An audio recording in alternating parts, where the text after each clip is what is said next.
नमस्कार, capital TV देख रहे हैं आप। मैं हूं आपके साथ पूजा। ब्रेकिंग नाउ में बड़ी खबर आपको बता रहे हैं।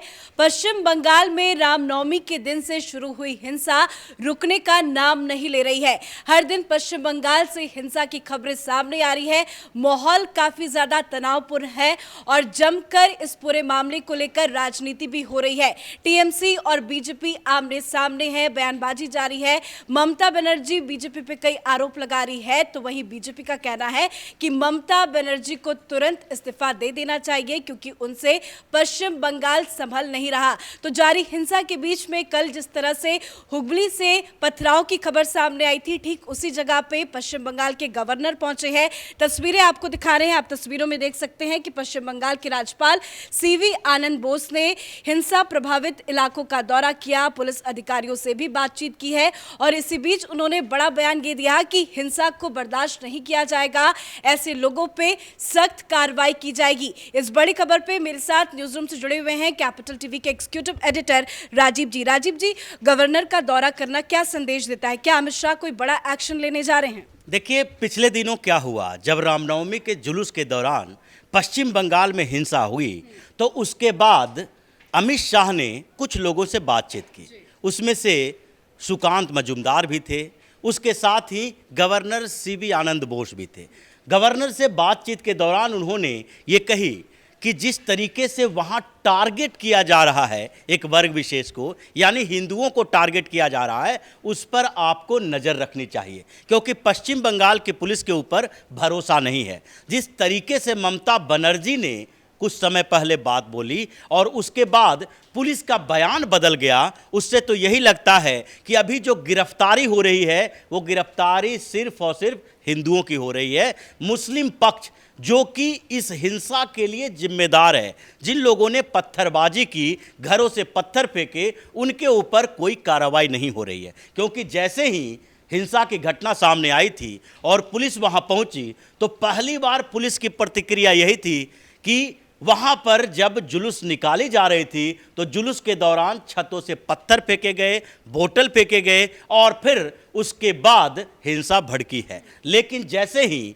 ममता बनर्जी ने बात करना शुरू कर दिया, अभिषेक बनर्जी ने प्रेस कॉन्फ्रेंस किया, वैसे ही पुलिस का पूरा रवैया बदल गया। ममता बनर्जी ने क्या कहा, उन्होंने डायरेक्ट कह दिया कि अभी रमजान का महीना चल रहा है, सब रोजे पे हैं, तो मुसलमानों से ये उम्मीद नहीं की जा सकती है कि रमजान के महीने में वो हिंसा फैलाएंगे। इसलिए जिस तरीके से जुलूस में हंगामा खड़ा किया गया वही जिम्मेदार है जो हिंसा हुई है। दूसरी तरफ जब अभिषेक बनर्जी प्रेस के सामने आए तो उन्होंने एक वीडियो जारी किया और वो वीडियो भी एक लड़के का था जो जुलूस में शामिल था और वो पिस्टल लिए हुए था जैसा कि दिखाया गया और वो जुलूस के शक्ल के ऊपर, पूरे जुलूस के ऊपर वो टारगेट करना शुरू कर दिए, हंगामा करना शुरू कर दिए। उसी समय जब ये लोग एक वीडियो जारी कर रहे थे तो शुभेंदु अधिकारी ने भी कुछ वीडियो जारी किए और मीडिया को बताया, फिर वहाँ के डीजीपी के पास भेजे, पुलिस कमिश्नर के पास वो सीडी भेजी जिसमें साफ तौर पर दिख रहा था कि जब जुलूस उस मोहल्ले से निकल रही थी शिवपुर से, तो उस समय छतों पर से पत्थरबाजी होना शुरू हो गया। नारेबाजी तो अपनी जगह है, लेकिन जब नारेबाजी के बीच यानी कि शब्दों से जो हंगामा खड़ा किया जा रहा है वो जब हिंसक तौर तरीके से सामने आ जाएगा तो उसके बाद हिंसा होना ही है। जब अभिषेक बनर्जी ने वो वीडियो जारी किया, महुआ मोइत्रा ने वो वीडियो जारी किया और पूरी तरीके से वहाँ हिंदुओं को टारगेट किया जाने लगा, तब भारतीय जनता पार्टी मैदान में उतरी। शुभेंदु अधिकारी ने वीडियो में दिखाया और फिर डीजीपी से कंप्लेन किया। उसके बाद ममता बनर्जी ने सीआईडी जांच की बात कही, यानी सीआईडी इस मामले में जांच करेगी। सीआईडी कौन? बंगाल की पुलिस। और बंगाल की पुलिस जो एक दिन पहले तक ये बार बार कह रही थी कि पथराव छतों से हुआ है, पत्थरबाजी हुई है, वो तुरंत ही बदल गई कि इन जगहों से जहां जहां से जुलूस निकाले जा रहे थे उन्होंने प्रवोक किया। इन लोगों ने पहले हंगामा खड़ा किया और इन लोगों ने पहला हमला किया, जिसके बाद उन जगहों पर हिंसा हुई। अब इस पूरे मामले में अगर देखा जाए तो हिंसा हुई ही क्यों? अगर जुलूस उस एरिया से निकाला जा रहा है जो मुस्लिम बहुल है, तो वो हिंदुस्तान के अंदर ही है, वो पाकिस्तान में नहीं है। ये पूरी की पूरी लार्ज कॉन्स्पिरेसी जो दशकों से पूरे हिंदुस्तान में चलाई जा रही है, उसके पीछे का मकसद यही होता है कि जब मुस्लिम बाहुल इलाके से कोई जुलूस या शोभा यात्रा निकाली जाए तो उस पर टारगेट करो, हंगामा खड़ा करो, ताकि अगली बार जब जुलूस निकालने के लिए परमिशन लेने की बारी आए, जब पुलिस के पास एप्लीकेशन दिया जाए, तो उस समय पुलिस इस बात का जिक्र करे कि पिछली बार वहां हंगामा हुआ था, सांप्रदायिक सद्भावना बिगड़ जाता है, वहां हिंसा हो जाती है, इसलिए उन इलाकों से जुलूस न निकाला जाए। जैसे कि जहांगीरपुरी के मामले में हुआ, जहांगीरपुरी में भी दिल्ली में इसी तरह का माहौल तैयार किया गया था।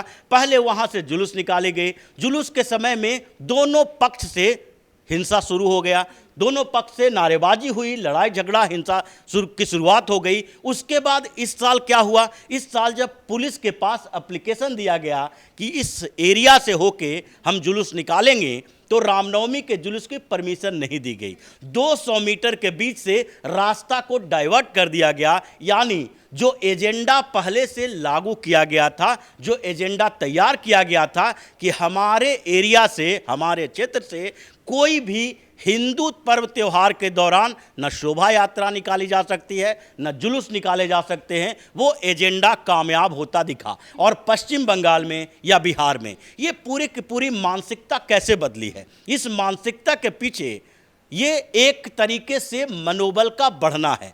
जब शासन प्रशासन सरकार किसी एक पक्ष के ही पास हो, उसके लिए काम कर रही हो, तो उसका जो मनोबल है वो धीरे धीरे बढ़ेगा और वो ये कोशिश करेगा कि हम जो भी करेंगे उसमें सरकार हमारे साथ होगी, इसलिए हमारे ऊपर कार्रवाई करने के पहले इनको सोचना पड़ेगा। और जहाँ तक पश्चिम बंगाल की राजनीति का सवाल है, वहाँ तो अब स्थितियाँ और धीरे धीरे बदल रही है, क्योंकि ममता बनर्जी तुष्टिकरण की नीति तो करती ही थी, और तुष्टिकरण की राजनीति धीरे धीरे इतनी तेज हो गई है एक उपचुनाव के बाद कि अब ममता बनर्जी को कुछ दिख नहीं रहा है कि मुसलमानों को अपने साथ कैसे जोड़ा जाए। क्योंकि सागर दिघी में जो उपचुनाव हुआ उसमें ममता बनर्जी ने अपनी पूरी ताकत लगा दी, क्योंकि वो टीएमसी की सीट थी, और उस चुनाव में जहां पर 60% के करीब मुस्लिम थे, वहां पर कांग्रेस की जीत हुई। ममता बनर्जी को लगा कि अगर ऐसी स्थिति हुई तो लोकसभा चुनाव के दौरान ये 22 सीटें जो हमारी लोकसभा में थी वो घट के 2 से 3 के बीच रह जाएगी, क्योंकि सारा का सारा मुस्लिम वोट शिफ्ट हो जाएगा कांग्रेस और कम्युनिस्ट पार्टी के गठबंधन की तरफ। इसलिए अब ये जरूरत है कि इन लोगों को खुश करने के लिए एक तरफा कार्रवाई करो इस जुलूस के दौरान। अब हनुमान जयंती का जुलूस निकलने वाला है, तो उस समय भी कुछ ऐसा ही हिंसा देखने को मिलेगा। लेकिन जिस तरह से आपने हनुमान जयंती का जिक्र किया, ममता बनर्जी का एक बड़ा बयान आया कि हनुमान जयंती के दिन भी हिंसा हो सकती है, उन्होंने हिंसा को लेकर चताया है। पहला सवाल ये कि इस तरह की बयानबाजी क्यों, क्योंकि इससे तो और हिंसा भड़केगी, वो मनोबल बढ़ा रही है, और इस बात की जानकारी ममता बनर्जी को कैसे है? देखिए, ममता बनर्जी ये उम्मीद करके बैठी है और ये इशारा कर रही है कि रामनवमी के समय जिस तरीके से टारगेट किया गया था शोभा यात्रा को, टारगेट किया गया जुलूस को, उसी तरीके से अगर हनुमान जयंती के समय भी जुलूस निकाली जाती है तो उस समय भी उसको टारगेट करो, हिंसा फैलाओ, ताकि आज के बाद